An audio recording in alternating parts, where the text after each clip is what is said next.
June July মাহ Japanese এনকেফেলাইটিছৰ অধিক প্ৰাদুৰ্ভাৱৰ সময় সাৱধান হওক যিকোনো জ্বৰ জাপানিজ এনকেফেলাইটিছ বা সদৃশ ৰোগ হ'ব পাৰে শীঘ্ৰে চিকিৎসা প্ৰদান কৰিলে জাপানিজ এনকেফেলাইটিছ ৰোগ আৰোগ্য কৰিব পাৰি এই ৰোগৰ লক্ষণসমূহ অতিপাত জ্বৰ মূৰৰ বিষ মানসিক অস্থিৰতা ভ্ৰম আৰু সংজ্ঞাহীনতা বমি ভাৱ শৰীৰৰ কঁপনি আৰু আংশিক প্ৰত্যাঘাতৰ লক্ষণ জাপানিজ এনকেফেলাইটিছ মহৰ দ্বাৰা সংক্ৰমিত এবিধ ৰোগ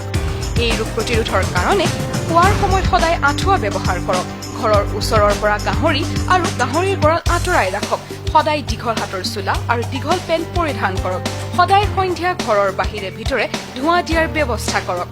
জাপানিজ এনকেফেলাইটিছৰ লক্ষণসমূহ দেখিলে ততালিকে আশাকৰ্মী ANM নতুবা AMPWৰ লগত যোগাযোগ কৰক আৰু আটাইতকৈ ওচৰৰ চিকিৎসালয়খনলৈ লৈ যাওক যিকোনো সহায়ৰ বাবে ডায়েল কৰক 104 প্ৰগতিৰ আধাৰশিলা সবল স্বাস্থ্য সুৰক্ষিত অসম আমাৰ লক্ষ্য